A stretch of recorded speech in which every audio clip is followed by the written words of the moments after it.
안녕하세요. 여러분의 회생 파트너스 김민수 변호사입니다.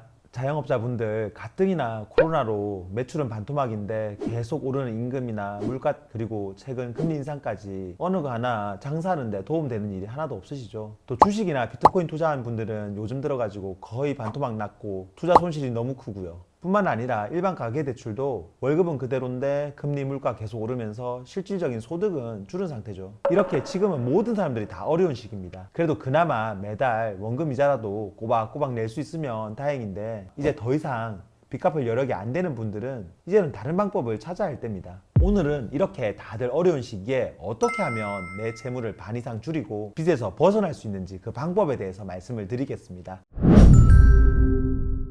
매년 10만 명 넘는 사람들이 이 방법을 통해서 자신의 빚에서 탈출을 하고 있습니다. 자, 그럼 시작해 보겠습니다. 보통 카드 연체되고 대출이자 못 내면 신용회복위원회에서 하는 채무조정, 그러니까 소위 말하는 워크아웃부터 많이들 알아보시는데요. 그런데 채무조정은 기본적으로 연체가 돼야 할 수가 있고, 사람들이 제일 많이 하는 개인 워크아웃은 연체가 90일이 넘어야 진행이 가능합니다. 그러니까 아직 연체가 안 된 분들이거나 90일 동안 빚독촉을 감당을 하기 어려운 분들은 이 채무조정이 당장 효과를 발휘할 수가 없어요. 게다가 개인 사채는 아예 탕감이 안 되고 최근 대출 같은 경우도 원금 탕감이 거의 안 됩니다. 이렇게 워크아웃은 금융기관의 빚독촉을 막고 빚 갚는 기간을 8년으로 늘려주긴 하지만 정작 빚 자체를 줄여주는 데는 여러 가지 한계가 있습니다. 그럼 이렇게 최근 대출도 많고 개인 빚도 있는 분들은 어떻게 빚 탕감을 받아야 될까요? 이런 분들은 법원을 통해서 빚을 다 없애거나 줄이는 방법이 있습니다. 그게 바로 개인회생, 개인파산이라는 제도를 이용하는 겁니다.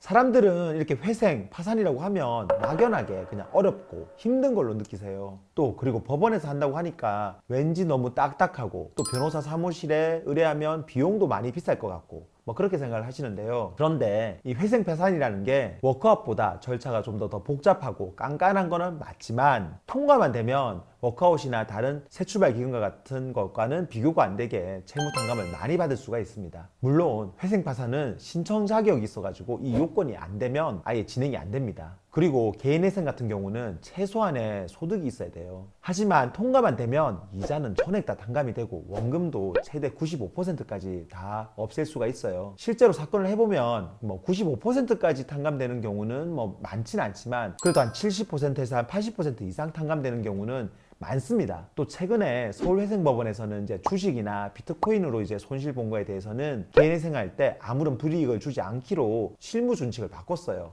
그러니까 이전보다 훨씬 더 회생하기가 쉬워진 거죠. 또 파산이라고 하면 회생보다도 더 막연하게 안 좋은 걸로 생각을 많이 하는데요. 이 파산이라는 단어 때문에 사람들은 그냥 왠지 그냥 경제적으로 그냥 망한 것 같고 앞으로 사회활동도 전혀 못하는 걸로 생각을 많이 하세요. 그런데 개인 파산은 그 파산 절차와 동시에 면책 절차라는 것을 같이 진행을 합니다. 그러니까 개인 파산을 한다는 건 파산만 하는 게 아니라 면책을 받으려고 한다는 거죠. 그리고 이제 이 면책을 받기만 하면 모든 빚이 다 없어지기 때문에 그 이후에는 경제활동을 하는데 아무런 문제가 없습니다. 개인 파산은 원금이자 100% 탕감이 원칙이라서 지금까지 나와 있는 제도들 중에서 가장 파격적인 거라고 생각하면 됩니다. 대신 면책 불허가 사유가 없는지를 법원에서 꼼꼼하게 따져봅니다. 다른 특별한 문제만 없다면 모든 빚을 탕감이 가능하니까 자신이 개인 파산 신청 자격이 되는지를 확인해보고 요건에만 맞다면 한번 시도하지 않을 이유가 없죠. 2021년 기준으로 개인회생은 약 8만 명이 그리고 개인 파산은 약 5만 명이 신청을 해가지고 자신의 빚을 다 반 이상 줄이고 있습니다. 그러니까 한 해에 회생 파산만으로 약 10만 명이 넘는 사람들이 경제적으로 다시 일어설 수 있는 기회를 얻고 있는 겁니다. 간혹 사람들은 이런 제도가 성실하게 빚 갚는 사람들에게 상대적인 박탈감을 주고 불성실한 채무자들만 보호해서 사회적으로 도덕적 해이를 불러온다고 비판하기도 해요. 하지만 법원에서는 이런 사람들을 회생위원이나 파산관제인을 통해서 다 거르고 있습니다. 그런 문제 있는 분들의 경우에는 법원에서 그냥 통과시켜주는 게 아니라 그에 맞는 페널티를 주고 있어요. 그리고 빚이라는 게 다 내 잘못만으로 다 생긴 게 아니라 여러 가지 우여곡절이 다 있어서 마냥 빚진 사람들만을 탓할 수도 없어요. 열심히 일해보려고 했는데 갑자기 불어닥친 코로나 때문에 사업이 망하기도 하고 보이스피싱을 당해서 빚더미에 앉기도 하고 대출금 돌려막기 하다가 점점 빚이 눈덩이처럼 불어난 경우도 많습니다. 회생파산이 경제적으로 무책임한 사람들에게 면죄부를 주려고만 하는 게 아니라 우리 사회가 계속 유지되기 위한 최소한의 탈출구를 마련해 놓는 거라고 생각하시면 좋겠습니다. 만약 빚독촉에 시달리고 있다면 지금 당장 내가 회생파산 신청 자격이 되는지를